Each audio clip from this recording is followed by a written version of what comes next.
Today, we are examining the multi-generational narrative of the Miller-Collins bloodline, which traces a thematic evolution from the epic, historical sacrifice of a late 19th century Hogwarts student to the profound, grounded grief of a widowed healer and her daughter in Godric's Hollow. So a key theme running through this material seems to be this progression from grand duty to intimate healing and finally to deep empathy across the three generations. It really is, a fascinating structure. The thematic architecture brilliantly shifts from grand historical duty to intimate healing, but the tonal transition creates an unintended disconnect between the high fantasy stakes of Erin's world and the grounded domestic reality of Katherine's. Yeah, I noticed that whiplash right away when reading through the submitted pages, because we start off with this incredibly massive scale, you know? Exactly.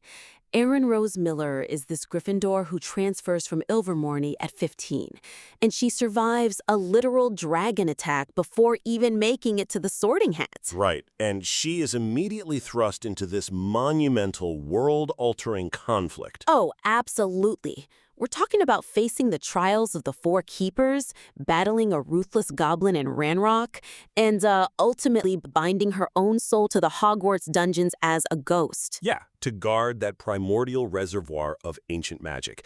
It is just pure, unadulterated high fantasy. It really is. And then we turn the page, and suddenly we are generations down the line with her descendant, Katherine. And the narrative completely shifts gears. Katherine is a Ravenclaw healer at St. Mungo's, and she is dealing with the incredibly gritty, realistic, and quiet devastation of losing her husband, Anthony. Right, to that Cursebreaker accident. Yeah. So we move from world-ending goblin rebellions to the quiet agony of a widow trying to figure out how to raise our teenage daughter alone. It's a huge jump. It is. The narrative establishes a massive tension between two vastly different genres without explicitly addressing it. Nominally, these elements feel like they belong to different stories, which, creates a pretty jarring shift for the reader. I can see what you're going for here. Let's see how we can strengthen this. If we try to merge Katherine's delicate, quiet grief with Erin's explosive dragon-battling history, isn't that like trying to play a delicate piano sonata in the middle of a roaring battlefield? How do we ensure the quiet music is heard without stopping the war? Well, by making the quiet music the only thing that can actually interact with the war, you have to use the emotional realism of the family's grief to actively ground the high fantasy elements, making Agatha's psychological trauma the literal key to unlocking the ancient magic. Oh, wow. Okay, that's a really compelling angle. So instead of the magic just being this inherited right that exists separate from their current tragedy, the tragedy itself becomes the catalyst. Precisely. Right now, the text implies Agatha connects to the ancient magic simply because of her bloodline. But what if we frame her profound sensitivity, which was forged by the quiet grief of losing her father at age 10, as the exact vulnerability required to perceive those unseen forces? That makes so much sense, because think about what we know of Agatha. She's a Hufflepuff. She has this dreamy nature, this deep empathy. Yeah, and she has a habit of isolating herself due to her insecurities. You could show how those specific Hufflepuff traits make her uniquely attuned to the echoes of ancient magic. Which completely subverts the typical warrior chosen one trope that Erin embodied. Erin was a fighter, right? Throwing magic around to defeat armies. Exactly. Agatha isn't a warrior. She's an emotional sponge. Agatha's capacity to feel the sheer crushing absence of her father could be the very mechanism that allows her to feel the presence of what Erin is protecting. That's brilliant. It requires an emptiness to sense it. Right. And the reason this harmonizes the two genres so perfectly is because it respects the ultimate limitation of the magic itself within this universe. Magic cannot reverse death. Oh, that's such a crucial point. It is. When you emphasize that hard limit, the high fantasy is forced to bow down to the domestic trauma. The sweeping, world-altering magic of the 19th century suddenly feels tragically inadequate because it can't fix the one thing Katherine and Agatha truly care about. That grounds the fantastical elements so beautifully. And, speaking of limitations, that brings us to the psychological walls Katherine has built around her family.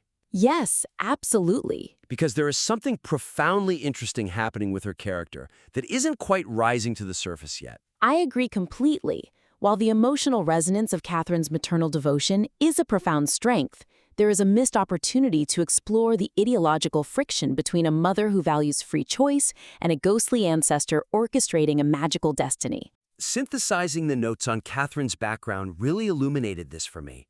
She grew up in this oppressive opulence, right? Her mother, Eleanor, was this cold, pure-blood perfectionist living in a London manor. Yeah, surrounded by potions, fortunes, and ancient expectations. Katherine was profoundly lonely there. She really was. The text mentions that Eleanor didn't even care when a 7-year-old Katherine made a book fly down from a shelf. It just wasn't remarkable enough for her standards. Exactly. Katherine had to build immense emotional walls just to survive her own home, suppressing her true self. And it was Anthony, a free-spirited Gryffindor, who finally showed her what freedom looked like. Right. But here's where the narrative overlooks a glaring conflict. Katherine's thrice great-grandmother, Erin's ghost, is silently biding her time to guide Agatha into a highly dangerous, primordial duty. Yes, Katherine fought her entire life to escape family legacy and control. Yet the story overlooks the conflict of Katherine fighting to protect her daughter from being controlled by family legacy once again. I totally see what you mean. Right now, Erin's ghostly presence is treated almost entirely as a mysterious adventure for Agatha. But from Katherine's perspective, this should look like her worst nightmare repeating itself. It really should. You need to introduce direct, maternal friction by having Katherine discover and actively resist Erin's ghostly interference in Agatha's life. That elevates the conflict so much. It pits the domestic drama directly against the high fantasy we were just discussing. But what might that look like in practice? Katherine isn't a warrior. No, she's not.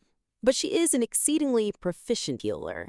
Have Katherine attempt to cure Agatha's connection to the ancient magic, viewing it as a dangerous affliction rather than a gift. Oh, wow. So she treats it like a medical issue. Exactly.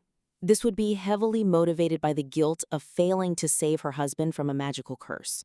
She couldn't save Anthony, so she becomes obsessively fixated on saving Agatha from a magical destiny. That is fascinating. She's treating a grand, legendary inheritance like a literal disease.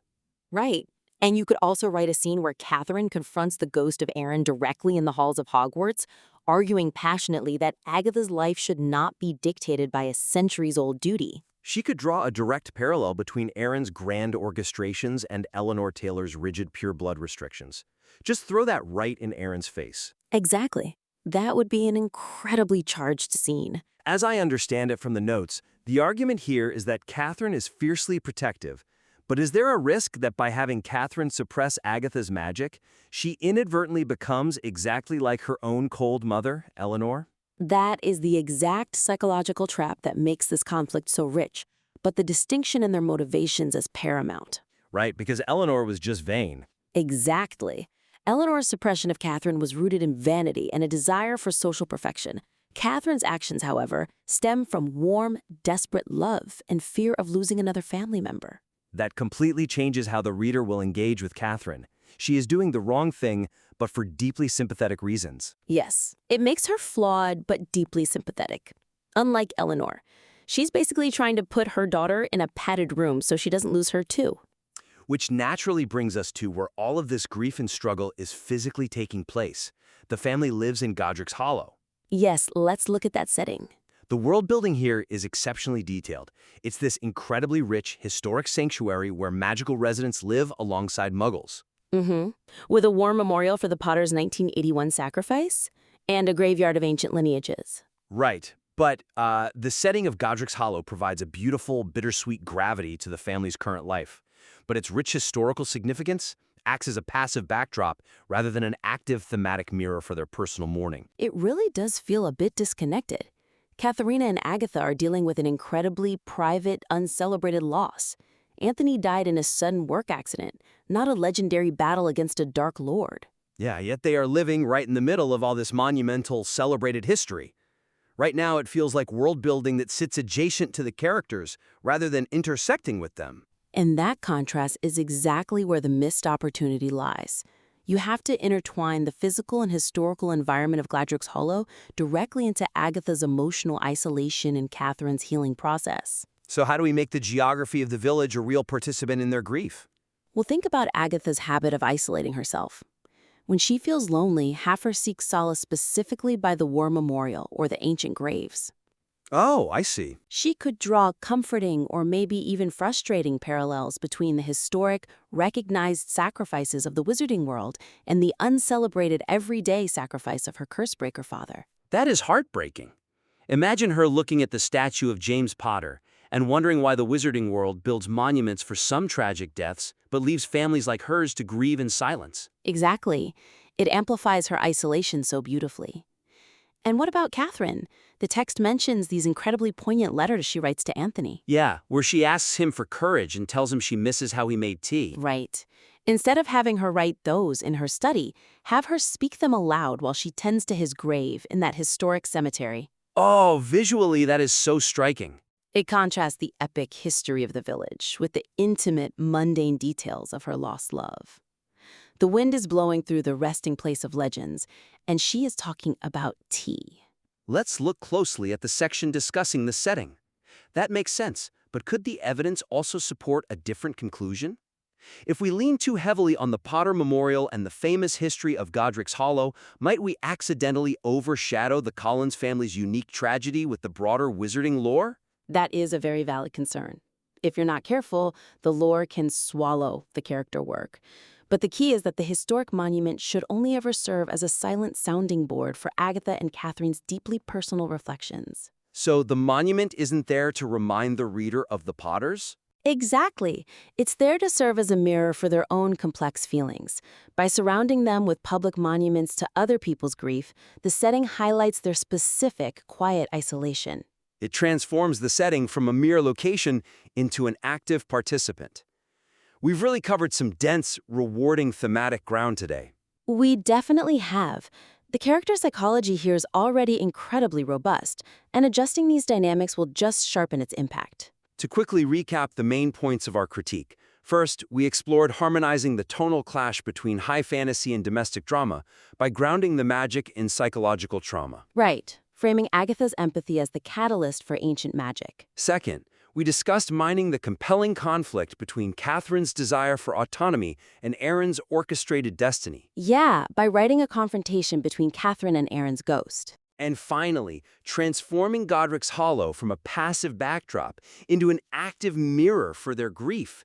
You can do this by physically placing the characters' moments of isolation at the historic monuments of their village. It really is a beautifully paced, emotionally resonant piece of world building. We want to sincerely thank the listener for submitting such a deeply resonant piece of work and warmly invite you to submit your revised materials back to the critique for further exploration. Thank you for listening, and goodbye.